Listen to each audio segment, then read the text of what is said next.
All right, hello once again. This is Jeff Scott of Rankin Technical College. What I'll be doing right now is just as I did in the previous chapter, I'm going over the PowerPoint presentations from Farrell's Microsoft Visual C# 2015, an Introduction to Object-Oriented Programming. And we're up to Chapter 6. In Chapter 5, I did 3 different presentations.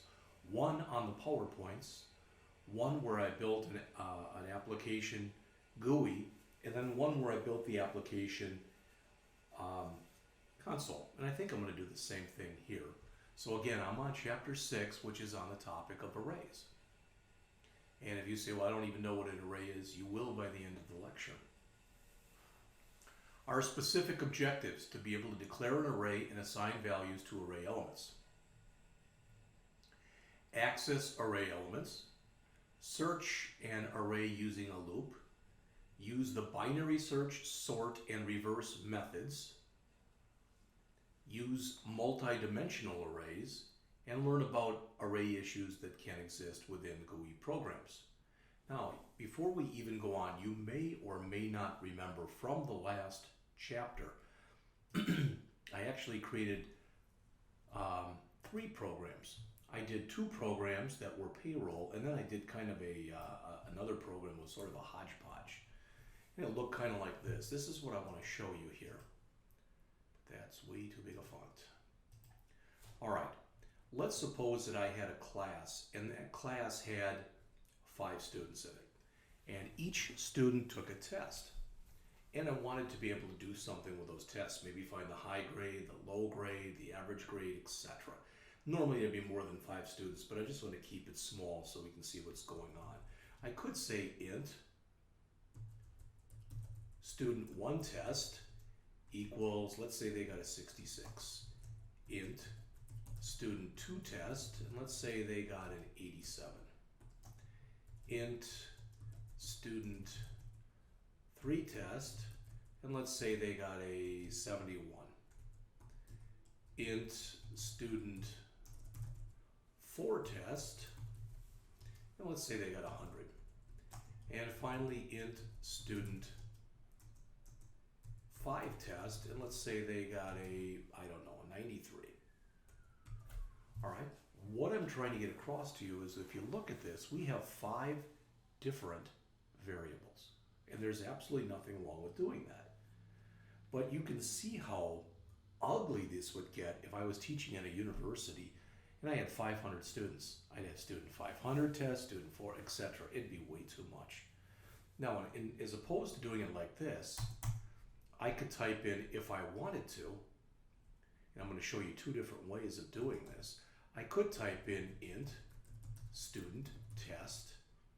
Oops, let me go backwards. Int bracket student test equals new int 5. Now what that would do is that would create an array, and an array is a set of contiguous, one that follows the other, memory locations. All right, and what I have right here then is now, instead of this that you see right here, instead of this, now I'd be saying this. And bear with me for a second if you would, please.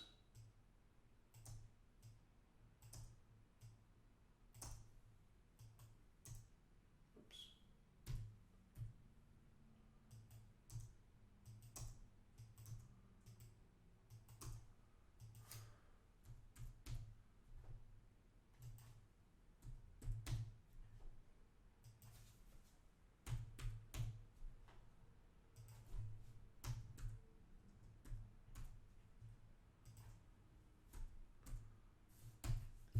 Now the big difference between the example that you see at the top of the screen and the one under all the equal signs is here we have 5 different variables. Here we have one different variable, or one variable, that has 5 components in it. Now I've tried explaining arrays to people in the past, sometimes I think fairly successfully, sometimes maybe a little bit harder. But imagine this, if you would. And I'm going to remove this. So I'm going to create something and then remove it. But let's say, and I do now, let's say I live in an apartment. And let's also assume that in that apartment, there are 4 units that actually are there.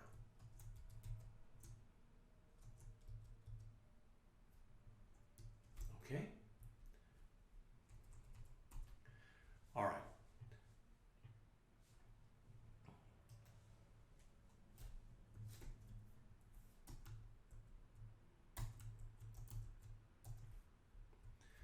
So, whoops, well, I got double equals there, or equals. So let's assume that the people in the first apartment, their name is Jones. Okay, I'm making this up. It doesn't mean anything. In the second apartment, their name is Smith. In the third apartment, their name is Green. And in the fourth apartment, their name is Wilson. Okay? Now, I could come in here and create 4 different strings. I could say maybe something along the lines of apartment 1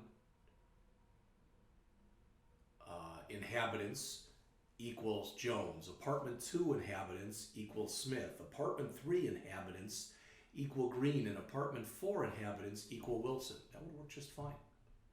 So let me hit enter a few times here. So again, I could come down here and say apartment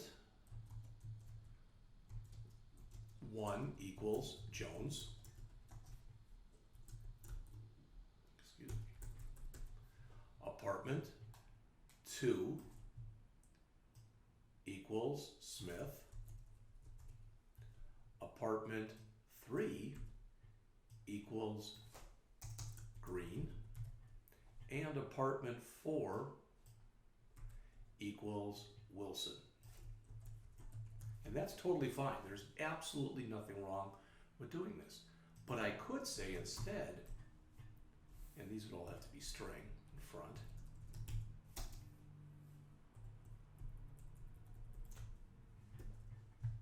which I should have done to begin with, sorry. But instead, I could do this. I could say string, bracket, bracket, apartments equal new string, and what, there's 4 of them. And then I could go filling them up. So in other words, I could come in there and say apartments. This is typically pronounced sub-0, sub for subscript, equals Jones.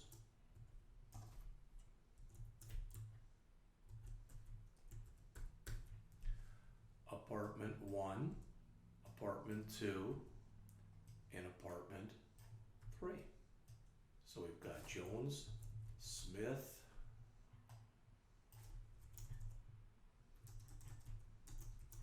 Green, and Wilson. So you might look at that and say, well, that's fine. I understand what you're doing, etc. What is this buying me? Well, let's suppose that what I wanted to do was I wanted to have, like I said, that list of, well, let's not even say a list of scores. Let's say that I'm writing a program that's going to generate a random number, okay? So I come in here and I go int number 1 equals, etc. And that's fine, because I've got, let's say, 5 of them I'm going to create. Now somebody tells me they want me to generate 500. Do I really want to say int number 1 equals int number 2 equals 500 times when I could just come in there and do something like this and put int here, the name equals new int, and then make that 500. All right?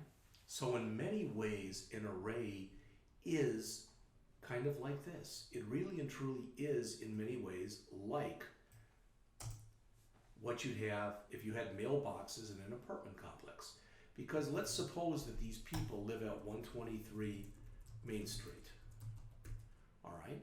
Then if it's Jones, let's suppose it's Bob Jones. If they put 123 Main Street, it'll get there. You know, you have the city and the state, etc., but it would get there. It would also get there if you put Jane Smith, or if you put Mary Green, or if you put in Sally Wilson. Those would all work too. All right? And there's really nothing wrong with doing that. But to be complete, this really is 123 Main Street, and since we start with 0 in computers, it would be apartment 0. This would be Sally Smith or whatever, 123 Main Street apartment 1, Mary Green, 123 Main Street apartment 2, and Susie Wilson, 123 Main Street apartment 3. All right, so that's how you would set them up. And I gave you that as an aside as we start on this. All right, so as you can see right here, an array is a list of data items. Now, notice the next part of it says that all have the same type and the same name. Any array in any language has to have the same name. Like we use tests or whatever, but in some programming languages, not C#,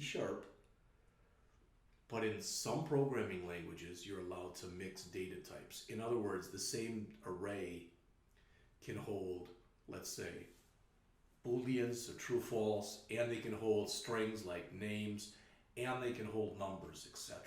Not in C#. So that's how you declare an array. You can do this as 1 or 2 lines, double bracket, bracket sales, sales equal new double 20, or you could just say double bracket, bracket sales equal new double 20. Notice you use the new operator because an array is a type of object. If you say, well, I don't know what an object is, that's the subject of chapters, what is it, 9 and 10, I think it is, or 8 and 9, I don't remember. But we'll be getting there. How's that? All right, you can change the size of an array. Each member of an array is known as an array element. Okay? And those elements, those things that you saw in brackets before, are known as subscripts. They're also known as indexes. Remember, as they mention here, that arrays start with 0. So the first element in the array is element subscript or sub 0. The second would be element sub 1.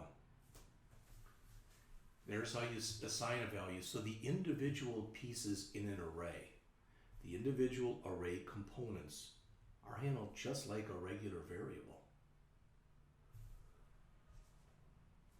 But unlike a regular variable, which can hold only one value, an array can hold one value for each element that it has.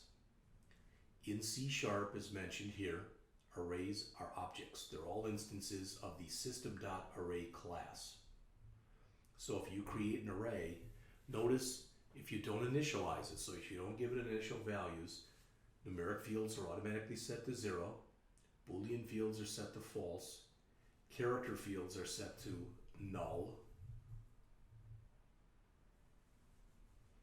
You can also create what's called an initializer list. Okay, I did not do this before. So we could have gone in, so let's keep expanding upon the example that we have there. This is totally fine. We also here could have done this. We could have said, instead of these 6 lines, we could have done it all in one line and said int bracket, bracket, student, test, equals, and then put in the curly braces 66, 87, 71, 100, and 93. So here we are both declaring an array and we're initializing the array. Now notice when we do this, there is an example of it. You don't need the word new. That's the first thing. And the second thing, that's important about that is, so we don't need the word new.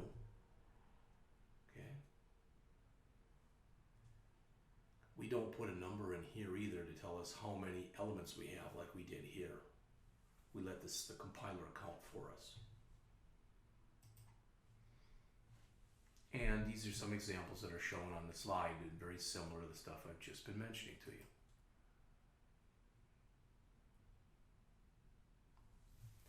The power of arrays becomes apparent when,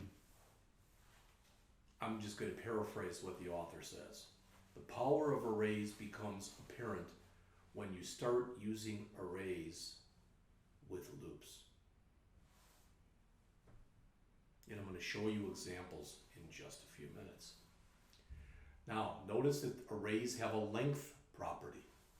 So for the example that's right here, what's the length? Well, it is 0, 1, 2, 3, and 4, but there are 1, 2, 3, 4, 5 elements in the array. So to use system dot, the length property on my scores would return 5. You can use a for each statement. We'll see examples of this sooner or later in class. To cycle through every array element without using a subscript. Some people really like to use the for each statement because their code looks a little cleaner than if they didn't. And they show you an example on the bottom of the page. You might look at that and go, wait a minute, you got a variable there in the for each, it says double money. Where did that come from? We just made it up. Because what we're doing is we're saying this is the array. This is any element in the array. So just print out each one of the array elements. So as mentioned, you can use for each when you want to access every array element, but it's read-only. So you can access the entire array, but you can't change the value of any variable that's in it. So what do? Well, let's assume that you want to search through an array. Okay, you can use a for loop, you can use a while loop, you could even use a do while loop, but they show you some examples here. So you're searching through this array, all right, and you're saying if, as you go through each element, that's each element in the array right there, valid values sub x. If that is equal to the item that you ordered, then you set a flag called is valid item, you set it to true. It's a sequential search because it's going to examine each array element in sequence. When you set up an array, as mentioned here, you can set up parallel arrays, okay? So let's assume, for example, that, and this is a screwy example, but it just came to me. So let's say that I'm going to have a list of names. I could have an array of first names and an array of last names, okay, for whatever reason. And if I had 10 people in the array, each of whom had a first name and a last name, those would be parallel arrays. I could use them both. Okay.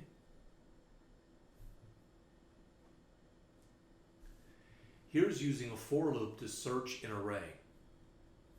So notice they're coming in there and they're trying to see, it says please enter an item. All right, so they type in 266 and it goes through this valid values looking for 266. It finds it, so it tells you for 266, which is item 0, 1, 2, 3, 4, the price is 0, 1, 2, 3, 4, 579. Then they run it again and they put in 267 and there is no 267 in there, so it comes back and says sorry, item not found.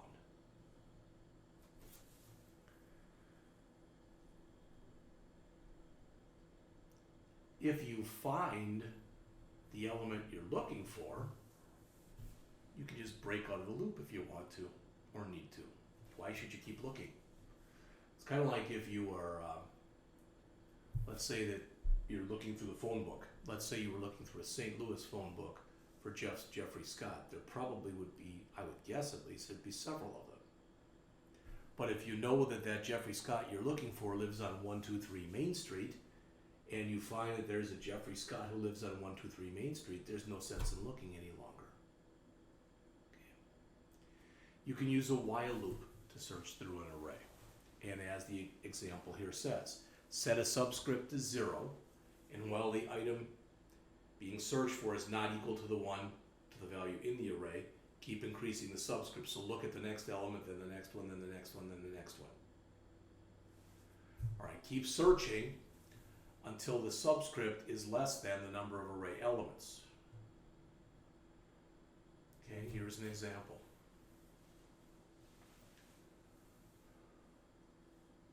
So notice, so they're kind of rewriting the earlier one. In element 0, 1, 2, 3, 4, 5, 6, element 7, the 8th array element, is 409 that they put in here. So 0, 1, 2, 3, 4, 5, 6, 7, 0, 1, 2, 3, 4, 5, 6, 7. So it should say 89 cents.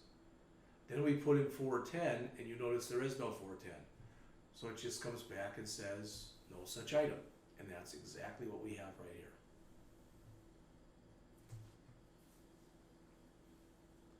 Searching an array for a range match. So notice what they say here. What you're going to do is you're going to look, and if the person ordered 1 to 12, let's say they're the old infamous widgets. If they ordered 1 to 12 widgets, they get no discount. If they ordered 13 to 49 widgets, they get a 10% discount. If they ordered 50 to 99 widgets, they get a 14% discount. 100 to 199 widgets, they get an 18% discount. And if they order 200 or more widgets, they get a 20% discount. So the author shows how you could set this up. She's working a lot in here with parallel arrays. Sometimes you're going to be working with parallel arrays and sometimes you're not. Now, what's nice about the C# programming language, unlike many other languages, some of them have what I'm about to say and some don't, but C# has an array class that provides a lot of stuff. You may or may not remember, we did this earlier, but I'm going to go out to msdn.microsoft.com.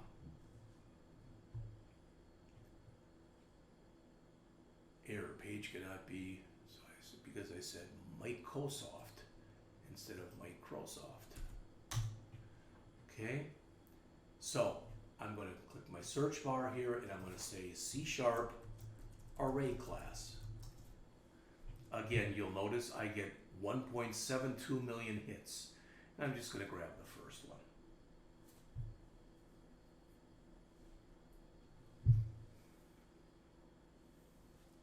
And it shows, here are the properties that arrays have. Here are methods that you can use along with an array. And you'll notice there's quite a few of them. Really are quite a few of them. All right, some more stuff. Don't worry right now about interface implementation and extension methods. We'll cover at least some of that stuff, if not all of it, later on in the book. But since there's an array class, somebody has written a list of routines that might help you when you're working with an array. All right, the first one is called a binary search. I want to show you how to use a binary search. The explanation here is fine, but let's assume that I have a list of numbers. Okay, I'll come back up here. So and they have to be for what I'm going to show you. They have to be in sorted order. And let's say that the numbers have to be between 1 and 100. So 23, 34, 49, 66. We'll put 10 of them in here.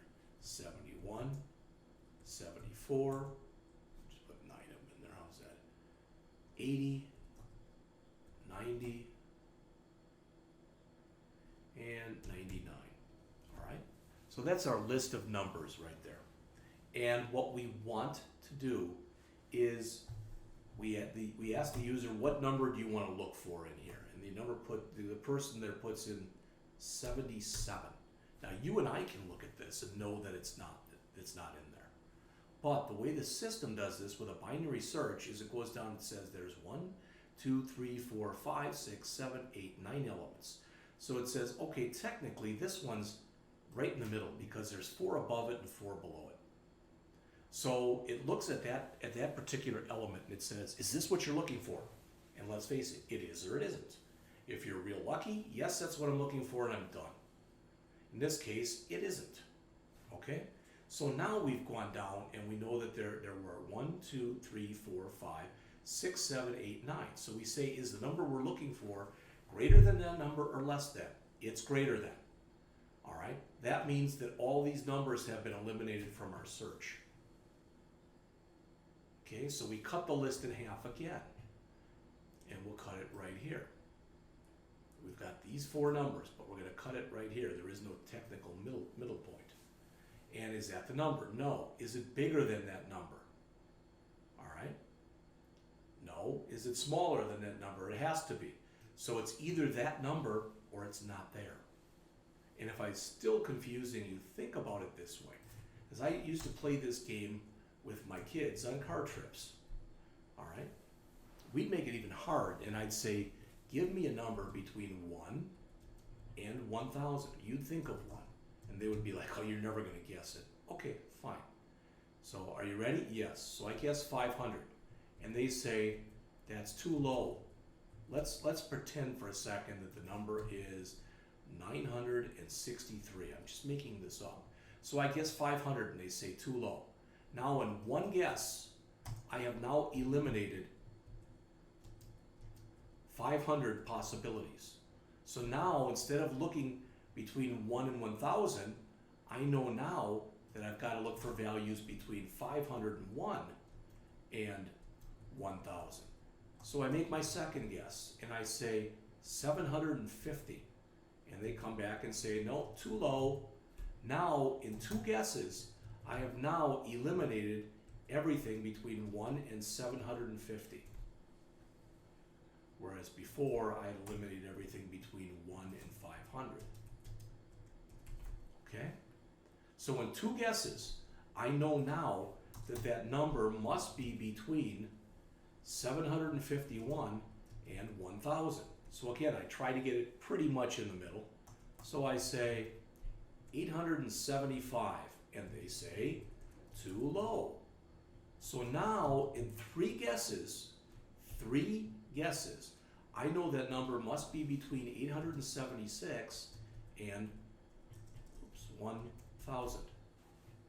I've made 3 guesses, and I've removed almost 88% of the values that are in there.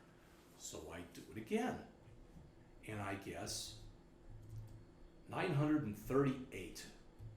And they say, too low. Well, now I know the number must be between 939 and 1,000. So in other words, in 1, 2, 3, 4 guesses, I've removed approximately 94% of the numbers that are in there. So I had cut it in half again. And I say 970. Remember what our number was. It was 963. Okay, so I say 970. Now they say too high. So I know that the value has to be between 939 and 969. So now there's about 30 to choose from, and I've only made 4 or 5 guesses. So I do it again. I say, 954. And they say, too low. Okay, now I know it's got to be between 955 and 969. But again, notice how many guesses I've made. 1, 2, 3, 4, 5. I've made 6 guesses, and I've eliminated about 98% of the possibilities. So I come back in here again, and I say 962. And they say too low. Now in 7 guesses, I know that the number cannot be between 1 and 962. Can't be in there. And it cannot be between 970 and 1,000. So in other words, after 7 guesses, the only things that are left are 963, 964, 965, 966, 967, 968, and 969. I've made, look, 1, 2, 3, 4, 5, 6. I have made 7 guesses out of possible numbers between 1 and 1,000, and I've got 1, 2, 3, 4, 5, 6, 7 left. All right, so in other words, I've removed 99.3 of the percent of the possibilities. So I do it again. And I say, oh, 1, 2, 3, 4, 5, 6, 7, so I'm going to guess that one. So I say 966. And they say, you're getting close, but you're too high. So now I know that the number has to be either 963 or 964 or 965. That's all that's left. So I cut it in the middle again. And I say 964. And they say too high. So now there's only one number left. And that's this one, which is our right number. So we've guessed the number between 1 and 1,000 with 1, 2, 3, 4, 5, 6, 7, 8, 9, and then we'd say 963. Correct. Okay? And that was a good example because that's the most guesses if I follow that algorithm that I'll have for 1,000 possibilities. All right? But I used to watch, I've told the story to classes before, I remember watching old Price is Right back when Bob Barker was the host during my summer vacation. And there'd be somebody there and it was like, okay, you can win this refrigerator, but you've got 60 seconds to guess the price. All right? So he'd say, the person would guess, and they'd go $700, and they'd go higher, and they'd go 701, and I'd be like, you're not going to win. Because if they said $700 and they said higher, I'd say at least maybe 1,000, and they said lower. Now I know with 2 guesses, I'm narrowing it down. 850, higher. 925, lower. 900, higher. Now I know it's between 901 and 924. 912, lower. 906, lower. 903, that's it. That's how you make the computer work in the most expeditious way possible. Well, the reason I showed you all that is there is a binary search method that's built into C#. But to use it, you can't use it if the items are not arranged in ascending order. And if you go, well, what if mine aren't? I'll show you how to fix that in just a minute. You can't use it if your array has duplicate values and you want to find all of them, because it only finds the first one. It also doesn't work if you want to find our range. It only works if you want to look through a list for something exact to see if it's in there or not. Here's their example. So there's the numbers in order, and you tell them to enter an ID and it'll find it or not find it. So 219, 0, 1, 2, 3, there's 219. 220, not in there. All right. There is a built-in sort method here. It takes every item in the array and puts it into ascending, which is A to Z or 1 to 10 order. As it says, if you're going to do a binary search, often you'll call array.sort first. And what you put in the parentheses there is the name of the array. Okay? So we've got Olive, Patty, Richard, Ned, Mindy, and now notice they're in alphabetic order. Would work the same if we had a numeric array. Now reverse, this can be confusing to people. Reverse doesn't take the array and put it in ascending order. But if you call sort first, and then you call reverse, then it will put it in descending order.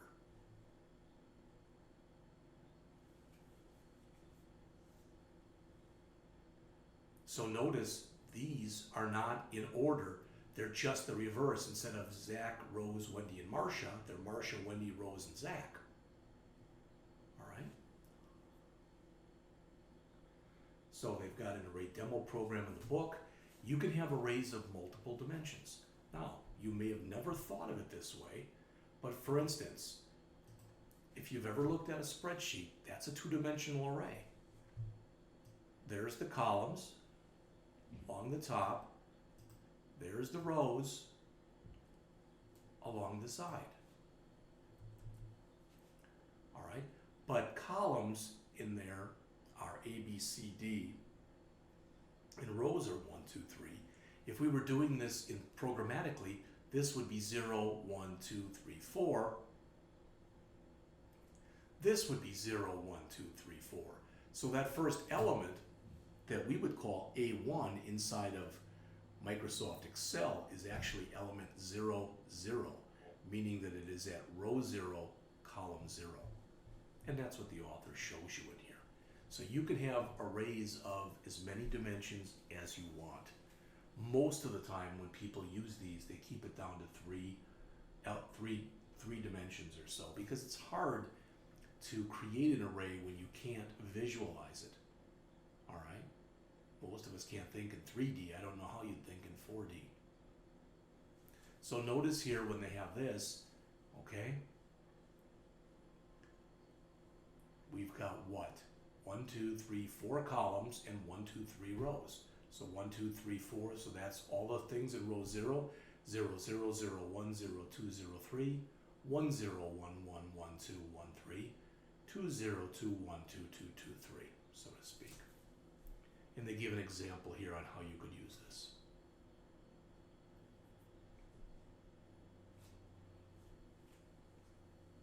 There are applications that work very well with multi-dimension arrays. So here's an example of a three-dimensional array. Just because they show it like this, where they put it into, so notice we've got what, 1, 2, 3, 1, 2, 3, 1, 2, 3, 1, 2, 3. You could put them all on the same line if you really wanted to. Most people set it up like this or like this, just because it's much easier to look at that and have an understanding conceptually of what it would look like. You can create a jagged array. Sometimes it's called a jagged edge array. And that's a single dimension array where each element is another one-dimensional array. All right, so notice we've got tickets and we've got arrays inside of there. Here we've got 1, 2, 3, 4, 5, 6, 7, 8, 9, 10 things in here. There's 2, 2, 3, 4, 5. There's 6, 1, 2, 3, 4, 5. There's 5, and there's 2 again. All right. Issues with arrays and GUI programs. If array values change based on user input, the array must be stored outside of any method that reacts to it. Quite often, you'll take the array and you'll make it global to the routine. Is what the author is saying. Not sure exactly what this particular example does. Don't really care. So again, we've now gone through the PowerPoints, and after I get done with this presentation, produce it as I always do and throw it out onto YouTube, and then I'm going to come back and write a number program. And in this number program that I'm going to write, I'm going to create an array that has 25 random numbers in it. All right? Then what I'll be able to do is click a button and have it generate 25 new numbers, click a different button and have it show me what the array looks like, click another button and show me the biggest number in there, click another button and show me the smallest number in there, click another button, put it in ascending order, click another button, put it in descending order, click another button and give me the sum of all the array elements, click another button and show me the average size element, and finally click the last button, which will end the program. So we'll have 9 different buttons. So in this particular chapter, we learn how to declare an array and assign values to the array elements. We learn how to access array elements. We learn how to look through an array using a loop, and any of the loops will work. We learn how to use the binary search, sort, and reverse methods of the system.array class. We talked a little bit about multi-dimensional arrays. And finally, we learned about some array issues in GUI programs. That's it for this chapter. As far as the PowerPoints, when I come back, you already know what I'm going to be doing, and when I'm done with that, I'll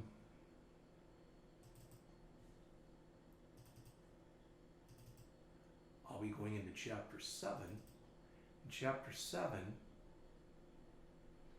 is on methods.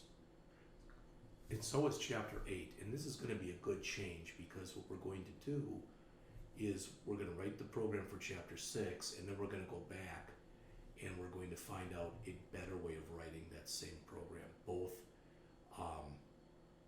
for the GUI version and for the console version. So I'll be back with all of that